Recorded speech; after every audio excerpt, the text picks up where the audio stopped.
नमस्कार दोस्तों, मैं आपका स्वागत करता हूं अपने YouTube चैनल पर।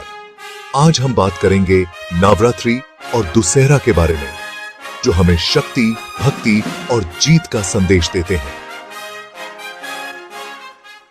नवरात्रि 9 दिनों तक चलने वाला ये पावन पर्व मां दुर्गा के 9 रूपों की आराधना का पर्व है, और दुशहरा जो बुराई पर अच्छाई की जीत का प्रतीक है। आज मैं आपको इन त्योहारों का असली महत्व, इनसे जुड़ी कहानियां और इनको मनाने का सही तरीका बताऊंगा, तो बने रहिए हमारे साथ। नवरात्रि का मतलब होता है 9 रातें।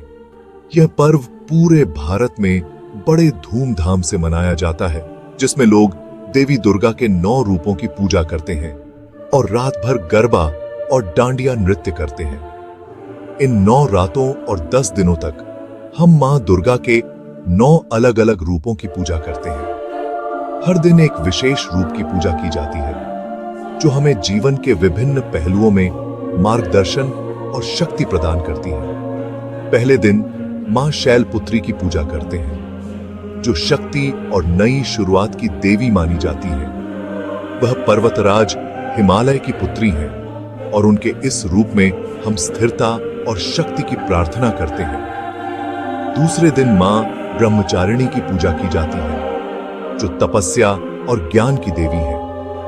उनके इस रूप में हम संयम और आत्मनियंत्रण की शिक्षा प्राप्त करते हैं। तीसरे दिन मां चंद्रघंटा की पूजा होती है, जो हमें साहस और वीरता देती है। उनके माथे पर अर्धचंद्र है, और वह शांति और सौम्यता का प्रतीक है। चौथे दिन मां कुष्मांडा की पूजा की जाती है, जो पूरी दुनिया की उत्पत्ति की देवी है। ऐसा माना जाता है कि उन्होंने अपनी हंसी से ब्रह्मांड की रचना की थी। पांचवें दिन मां स्कंद माता की पूजा होती है, जो मां बनने की शक्ति और रक्षा करने वाली देवी है। वह भगवान कार्तिकेय की माता है, और उनकी गोद में बालक स्कंद विराजमान है। छठे दिन मां कात्यायनी की पूजा की जाती है, जिन्होंने दुष्ट महिषासुर को मारा था। वह युद्ध और विजय की देवी है, और हमें बुराई पर अच्छाई की जीत का संदेश देती है।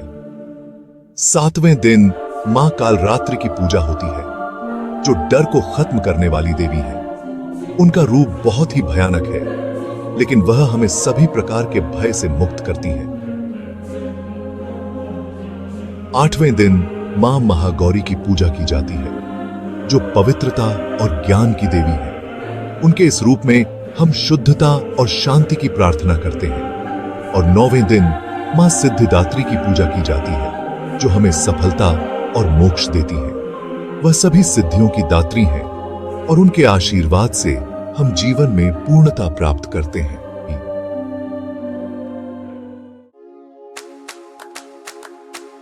नवरात्रि के दिनों में व्रत रखना खुद को शुद्ध करने और भगवान को समर्पित करने का एक तरीका है।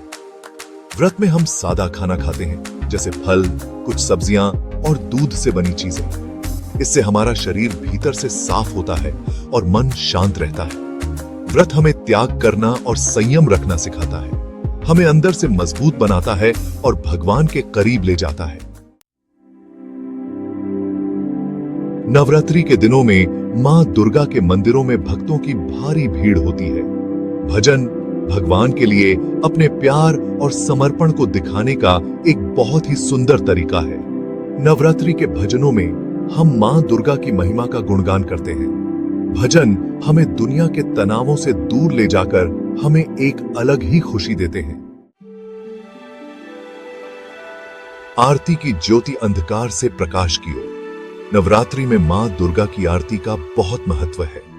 दीपक की लौ हमें अज्ञानता के अंधेरे से ज्ञान की रोशनी की तरफ ले जाती है। आरती में हम मां से प्रार्थना करते हैं कि वो हमारी जिंदगी से दुख, तकलीफ और नकारात्मकता को दूर कर दें, और हमें खुशी, शांति और समृद्धि का आशीर्वाद दें। तो दोस्तों, नवरात्रि में हर रोज मां दुर्गा की आरती करें और उनसे अपने जीवन को खुशियों से भरने की प्रार्थना करें।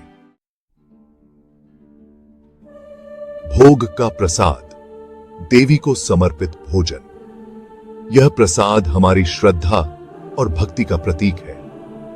नवरात्रि के दौरान मां दुर्गा को अलग अलग तरह के भोग लगाए जाते हैं।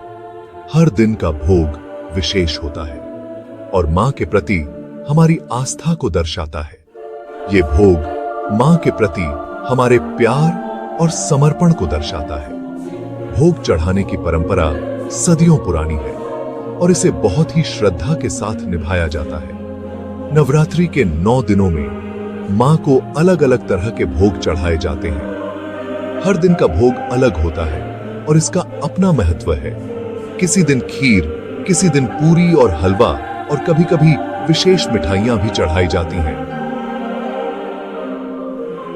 हर भोग का अपना स्वाद और महत्व होता है और कुछ लोग फल ही भोग लगाते हैं। फल का भोग भी बहुत पवित्र माना जाता है और इसे मां को अर्पित करने से विशेष फल की प्राप्ति होती है। भोग का प्रसाद हमें सबको बांटना चाहिए।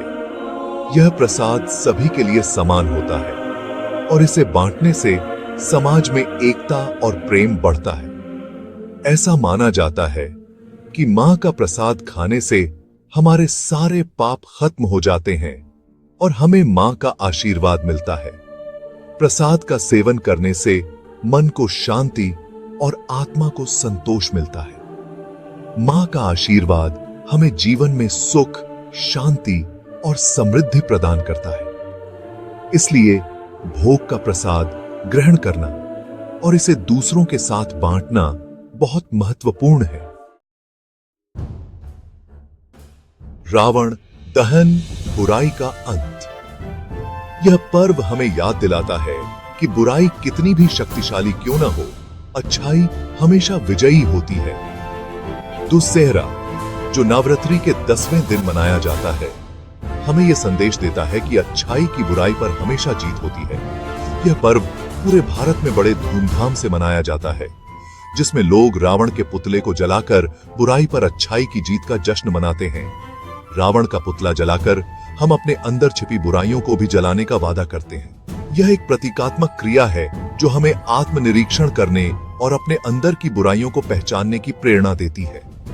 रावण के 10 सिर हमें यह बताते हैं कि हमारे अंदर भी 10 तरह की बुराइयां होती हैं। काम, क्रोध, लोभ, मोह, मद, मत्सर, अहंकार, चोरी, हिंसा और नशा। ये सभी बुराइयां हमारे जीवन को नष्ट कर सकती हैं अगर हम इन्हें समय रहते नहीं पहचानते और इनसे छुटकारा नहीं पाते। तो दोस्तों, इस दुस्सेहरा पर आइए हम सब मिलकर ये प्रण लें कि हम अपने अंदर के रावण को जलाकर एक अच्छा इंसान बनेंगे। हम अपने जीवन में अच्छाई को अपनाएंगे और बुराई को त्यागेंगे ताकि हमारा समाज और हमारा देश एक बेहतर स्थान बन सके।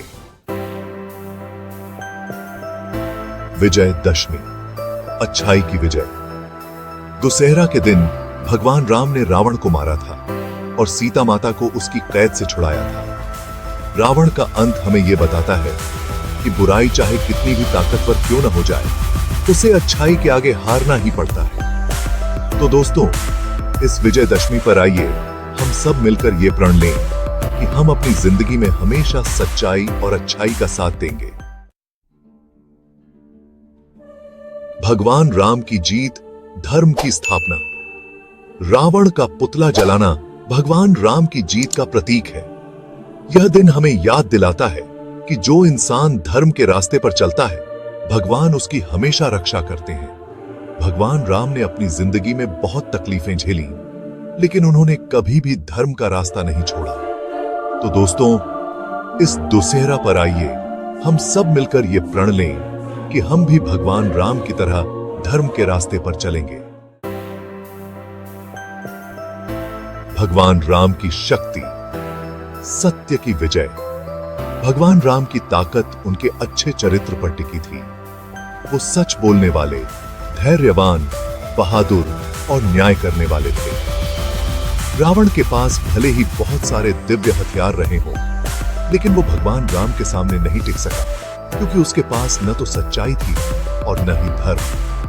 तो दोस्तों, इस दुस्सेहरा पर आइए हम सब मिलकर ये प्रण लें कि हम भी भगवान राम की तरह ताकतवर बनेंगे, लेकिन अपनी ताकत का इस्तेमाल हमेशा धर्म और न्याय के लिए करेंगे। नवरात्रि और दुसहरा एक नई शुरुआत। दोस्तों, नवरात्रि और दुसहरा के ये त्योहार हमें अपनी जिंदगी को नए सिरे से जीने की प्रेरणा देते हैं। धन्यवाद। वीडियो को लाइक और सब्सक्राइब जरूर करें।